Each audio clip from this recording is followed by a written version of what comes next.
ঠিক আছে। বলছি আজ মঙ্গলবার সকাল 9:30টায় এনডিএ সংসদীয় দলের পার্লামেন্ট বৈঠক। সেখানে এনসিপিআইকেও আমন্ত্রণ জানানো হয়েছে। প্রায় 20 জন সাংসদের উপস্থিত থাকার কথা।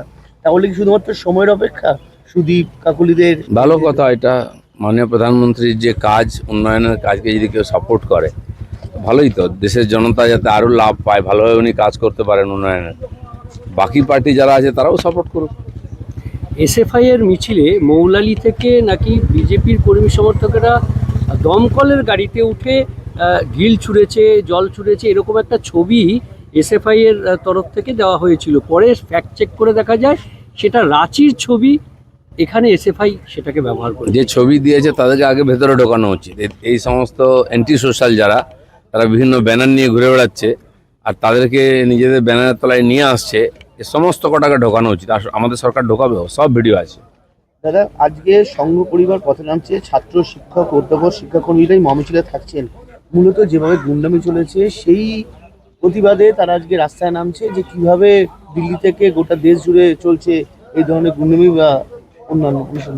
সমস্ত দেশবাসীর এই ককরোচ জনতা পার্টি এবং তার সঙ্গসাথী যারা দেশের বিরুদ্ধে আন্দোলন করছে তাদের বিরুদ্ধে আওয়াজ তোলা উচিত। বিধানসভায় আমাদের বিধায়করা এর বিরুদ্ধে বিরোধ দেখিয়েছেন, কালো ব্যাচ পড়েছেন। সারা দেশ জুড়ে বিরোধিতা হয়। এরা ভেবেছে যা ইচ্ছা করতে পারে, এটাই গণতন্ত্র। তা চলতে পারে না। দেশের বেশিরভাগ জনতা এদের বিরুদ্ধে আছে, এটা একবার তো প্রকাশ করার দরকার আছে। এই প্রসঙ্গে আরেকটা বলছি যে বিরোধীদের হাতে তাহলে পেন্সিল রইল, যে শিক্ষামন্ত্রীর পদত্যাগ করে দিলেন এবং পড়ুয়ারা তাদের যে আন্দোলন সেটা তুলে নিলেন। কাজে বিরোধীদের যারা পড়ুয়াদেরকে নাচাচ্ছিল, পড়ুয়ারা পরে বুঝতে পেরেছেন যে তাদেরকে বড় হিসেবে ব্যবহার করা হয়, তারা সরে গেছেন। তাদের আন্দোলন ছিল 1 পয়েন্ট। ঠিক আছে, শিক্ষামন্ত্রী পদত্যাগ করেছেন। আমাদের সরকারও বলেছেন, মাননীয় মোদী সরকার বলেছেন যে ছাত্রদের স্বার্থ সর্বোপরি। কিন্তু যারা ছাত্রদের ব্যবহার করছিল তারা এখন রাস্তায় বসে গেছে। আর এরকম বারবার চেষ্টা হয়েছে, প্রত্যেকবার বিফল হয়েছে, এবারও হলো। কিন্তু এই সমস্ত লোককে চিনে রাখা হয়েছে সাধারণ মানুষের, এরা যেন সমাজে কোনো জায়গা না পায়। দাদা, দিল্লি পুলিশের ফেস রেকগনিশন সিস্টেমে 2873 জন অপরাধী ধরা পড়েছে, কিন্তু তার গতকাল রাতে আবার সিজেপি বৈঠক করেন এবং তারপর দেখা যায় আসাম এবং যারা মূলত বিহারে যাদের বিরুদ্ধে অভিযোগ হয়েছিল তাদের অভিযোগ তুলে নেওয়া হয়েছে। কোথাও কি শান্তি ফেরাতে সরকার এই পদক্ষেপ? না, সরকার তো শান্তি চাইবেই। ওরা রোজ কিছু করবে আর সরকার দিয়ে তার পিছনে লেগে থাকবে। সরকার তো অন্য কাজ আছে। কিন্তু এটাও ঠিক, যারা এই ধরনের অব্যবস্থা নির্মাণ করবে, আইন শৃঙ্খলার সমস্যা তৈরি করবে, তাদের বিরুদ্ধে সরকার ব্যবস্থা নেবে। না, যারা কোথাও না কোথাও গিয়ে কাউকে সামনে নিয়ে এসে ভাড়া দিয়ে লোক নিয়ে এসে গন্ডগোল করবে, যেটা কলকাতায় চেষ্টা হয়েছিল। যেমন রোজ প্রতিবার গতকাল দেখা যাচ্ছে বলছে আবারও আমরা বসবো। এই যে প্রতিবার একটা কেউ বসুক, বলুক, বক্তব্য রাখার অধিকার সবার আছে। তার মধ্যে যুক্তি থাকা উচিত। বিভিন্ন রাজ্যে পেপার লিক হয়েছে, সেগুলো কংগ্রেসি রাজ্য আছে, আপ রাজ্য আছে, পাঞ্জাব আছে, তেলেঙ্গানা আছে। সেখানে শিক্ষামন্ত্রীর পদত্যাগ কেউ চায়নি।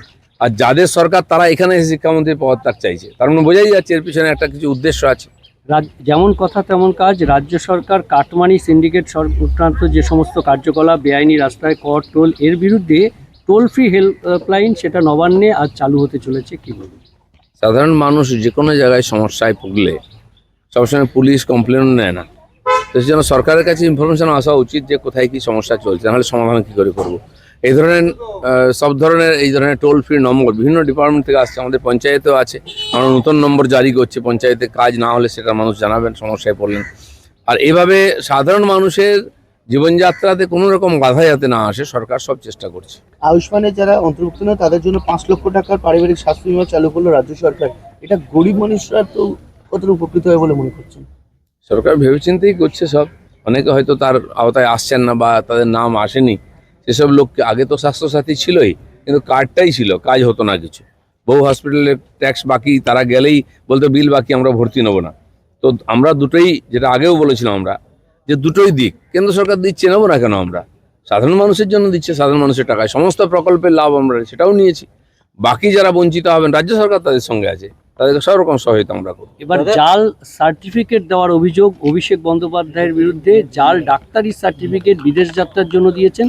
আগেই আদালত বিদেশ যাত্রার অনুমতি খারিজ করেছিল, তারপর এই জাল ডাক্তারি সার্টিফিকেট, কি বলবেন?